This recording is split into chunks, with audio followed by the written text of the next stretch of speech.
Ladies and gentlemen, welcome to my top 10 Switch games video. And before we start, I just have to say, wow, what an amazing time we are living in. At the time of recording this, Legend of Zelda Tears of the Kingdom is less than 24 hours away from releasing, and I am just so excited. And my excitement for this game has really been causing me to just look back and reflect on the Switch and just really think about what a great system this is. And honestly, I'm just so happy to exist at the same time as such a cool video game console with such a great library of games. So today I want to share my top 10 Switch games. These will be ranked and it's going to be fun, and I'm just going to share a bunch of stories about the Switch and some of my favorite games for it. Before we get into that, definitely head down to the comments and let me know what your top 10 Switch games are,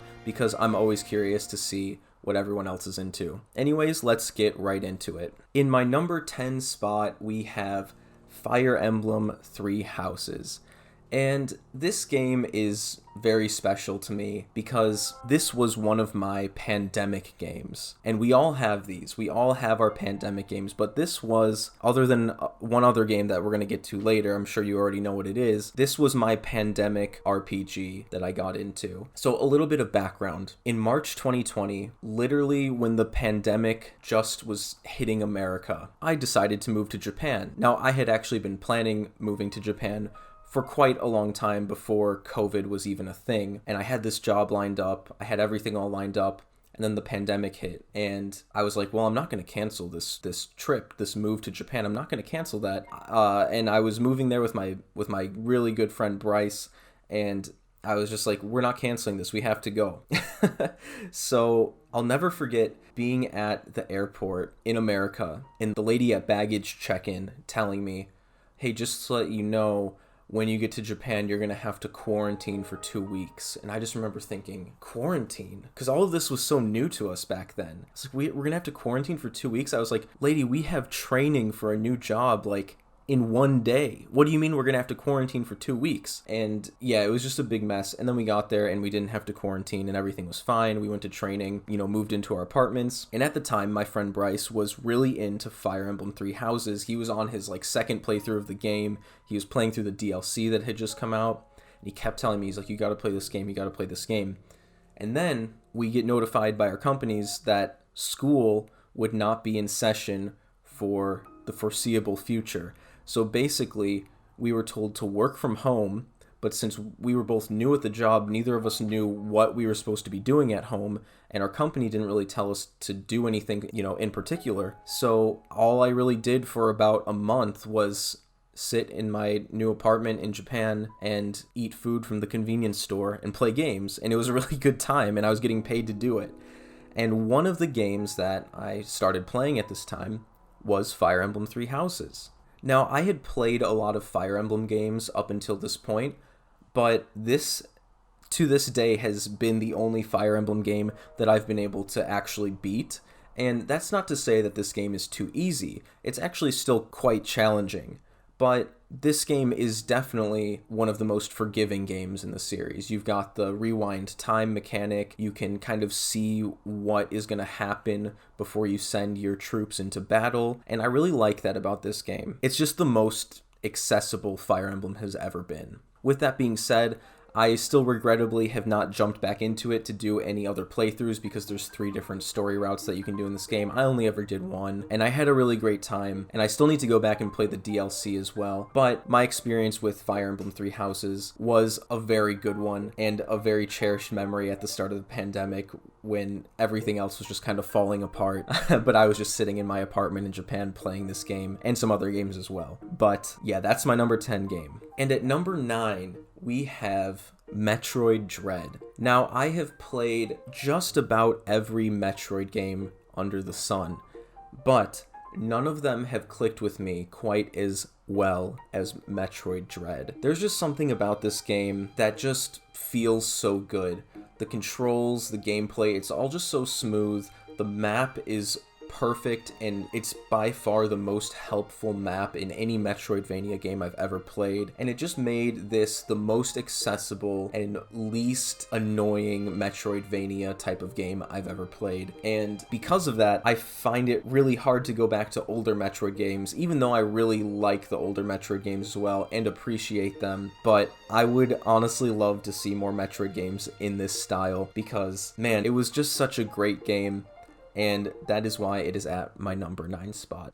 At number 8, we have Splatoon 2, and this one kind of has a weird story with it. I'll never forget the day that this game came out. My family and I actually had to go to a funeral for a close family friend who had just passed away, and it was just a really depressing day. And when I came home from the funeral, this game was waiting for me in the mailbox, and like, I just remember sitting there and staring at this game and just thinking about death. As funny as that sounds, about this silly little game where you play as squids squirting ink at each other, I sat down, I looked at this game, and I just thought about death. And I thought about how I'm not going to be here forever. And in that moment, I just thought, might as well make the most of it, and might as well just spend as much time as possible doing the things that I enjoy. And that's kind of what Splatoon 2 means to me. As funny as that sounds, this silly game, it's a very silly game, but it has this memory tied to it for me. And it's something that I still think about a lot. But yeah, that story aside,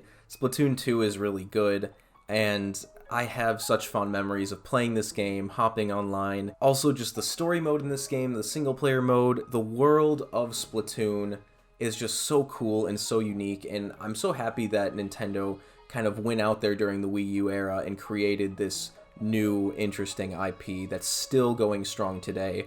Unfortunately, I still haven't picked up Splatoon 3, but honestly, just talking about Splatoon 2 right now is making me want to go and play Splatoon 3, so maybe I'll pick it up soon. So, to brighten the mood a bit, let's move on here to number 7. Number 7, I have Luigi's Mansion 3. If you would have told me when I was a kid, sitting in my room playing my GameCube, playing Luigi's Mansion, that one day we would have not one, but 2 sequels to this game, I would have said, you're crazy, and please give them to me now. Because Luigi's Mansion for the GameCube is my favorite game of all time. I've said it 100 times on this channel, and Luigi's Mansion 3 is up there as one of my favorite Switch games, definitely. This game came out on Halloween back in 2019, and I had such an amazing time just blasting through this game during that fall, and it is just such a nice, cozy memory that I have. And also, this game kind of has a lot to do with my YouTube channel. One of my first videos on this channel was a video of me kind of analyzing that first Luigi's Mansion 3 trailer. But I was so hyped for this game, and at that time I was a bit disappointed by Luigi's Mansion 2, but my opinion on that game has completely changed. Go ahead and check out my Luigi's Mansion 2 video if you haven't already. And the Luigi's Mansion 3 video that I made was actually the first video to ever kind of blow up on my channel and get me over 1,000 subscribers back in the day, and that was such a cool moment for me. And you know, my channel is still pretty small at the time of making this video, but you know, thanks to Luigi's Mansion 3 and my excitement for that game, it kind of got my channel some momentum early on, and that's just something that, you know, it is always going to be a really fond memory tied to Luigi's Mansion 3 for me. So I'll always have this game to thank for getting me over 1,000 subscribers back in the day, and thanks Luigi's Mansion 3, I love you. Okay, oh man, this is a good one. Number 6. Number 6, we have new Pokemon Snap. And oh man, this is another game where if back in the day you would have told me there is going to be a sequel to Pokemon Snap, I would have done a freaking backflip. I love the original Pokemon Snap, and new Pokemon Snap came out while I was living in Japan, and I remember when it was first announced, I went back and played the original game on the Nintendo 64, and I had my girlfriend try it, and she had never heard of the game before. She didn't grow up with a Nintendo 64 or anything, but I was like, hey, this game's a little old, it might be a little bit hard for you to get into, but it's this game where you take pictures of Pokemon and there's a sequel to it coming out this year, and I really want you to try the original with me. And to my surprise, she got really into it. She got really, really into it. And you know, going back to the Nintendo 64 for someone who didn't grow up to it is a difficult thing to do. If you didn't grow up with a Nintendo 64 controller, it is just a really confusing thing to navigate with its 3 handles, and it just looks so confusing. And I remember telling her, like, oh, look here, hold the middle one with your left hand and hold the right handle with your right hand. And she was just like, this is the weirdest thing ever. But she got really into the game, and I couldn't have been happier. So when the sequel, New Pokemon Snap, came out, we of course played it together. I loved it so much. This is my favorite Pokemon game on the Switch. And I know that's not really saying a lot, as the way the Pokemon series has kind of gone downhill on the Switch, but this game blew me away. It is beautiful. The gameplay is just perfect. There are so many more levels than the original, and one of my fondest memories is just coming home every day after work and sitting down and playing this game with my girlfriend. And honestly, for a while there, she was more into it than I was. I hope we see more from this series one day. That's all I can say. Now we're getting into some real big boy territory. Number 5 on my list is Kirby and the Forgotten Land. And oh my goodness. Kirby and the Forgotten Land, man, I love this game. I love this game so much. This is by far my new favorite Kirby game. I mean, it's got everything. You can turn into a car. You can turn into a light bulb. You can do all this crazy stuff. You can upgrade your abilities. The game is in 3D, man. I have been waiting for a 3D Kirby game since the Nintendo 64. Why did it take this long? I don't know, but I'm so glad that when it did finally come out, it was amazing. I wouldn't change a thing about this game. The only thing I ask is that they continue this 3D Kirby series, because man, if Kirby in the Forgotten Land does not get some form of a sequel, I just want to see more 3D Kirby. That's all I can say, but this game's amazing, and honestly, one of my favorite games of all time. Top 4 of my list. This is where things unfortunately start to get really predictable, but you know what? These are all amazing games and they all deserve to be here. So number 4 is Animal Crossing New Horizons. And oh boy, did this game come out at an interesting time. Animal Crossing New Horizons is synonymous with the beginning of the COVID-19 pandemic back in 2020. I'll never forget, this game came out a few days before I left for Japan, and I had all of this preparing to do. I did not have the time to play this game that I wanted to have. I was really stressed about leaving. It was all crazy. My sister was playing the game, and I just remember hearing the sound effects of her like earning Nook Miles and stuff and being like, I wonder what that is. I really wish I had the time to play this right now. But then thankfully, once I arrived in Japan and the pandemic was in full swing and I found out that I wouldn't actually be going into work at the schools I was assigned to for quite a long time, I had more time than I ever would have dreamed of to play Animal Crossing New Horizons. And that is exactly what I did. This game and Fire Emblem Three Houses were my 2 main early pandemic games, and I couldn't have asked for anything better. I put so many hours into Animal Crossing New Horizons, especially during the pandemic, especially those early days of the pandemic, I should say. And at the time of recording this video, it is the most played game on my Switch, and I'm sure that's true for a lot of you guys out there as well. But yeah, I mean, what else can I say? It's Animal Crossing. It's great. It's beautiful. It's relaxing. And it is the perfect game to wait out a pandemic with. Okay, number 3, another heavy hitter here. We have Smash Ultimate. Oh man.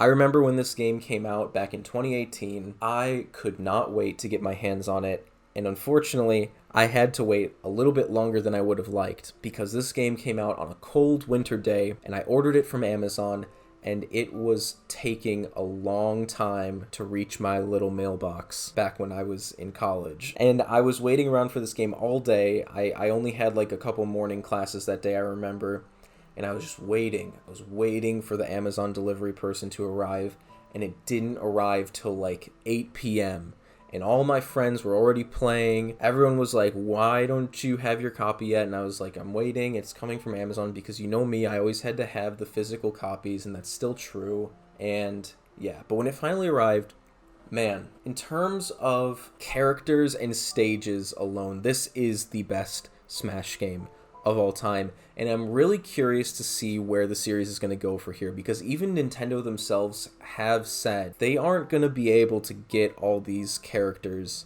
again. At least it's not guaranteed, because there were so many third-party characters in this game, especially with the DLC. So this might be the best Smash game we have for a very long time in terms of the amount of characters and the amount of third-party characters.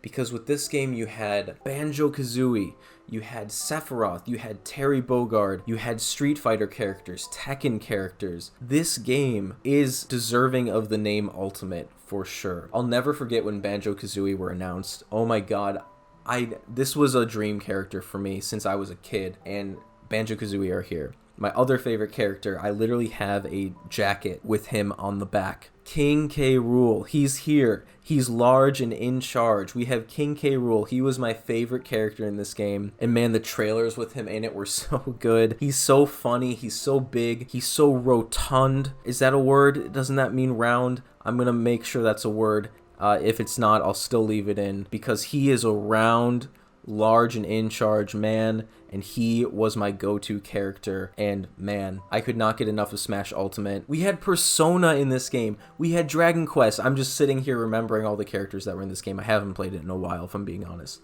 But man, if this was not one of the most hype games ever to be released, then I don't know what is. What an unforgettable experience. What an unforgettable time each time there was a Nintendo Direct, being like, who's the next character going to be? I hope that they can replicate that feeling again with the next game, which will probably be on the next Nintendo console. But down to the last two. At number 2, we have Mario Odyssey. Mario Odyssey was the Mario game that I wanted for so long. Back at this time, I wasn't really happy with what Nintendo was doing with Mario. I was not a fan of a lot of the games they were putting out, even though now in retrospect, now that we have a game like Mario Odyssey, I'm a lot more accepting of the new Super Mario Bros. Games and Super Mario 3D Land and 3D World, which I was not a huge fan of at the time, because I wanted the Mario 64, Mario Sunshine style of Mario game where you have these little open worlds and you're exploring and collecting things. That's what I wanted. And that's what we finally got again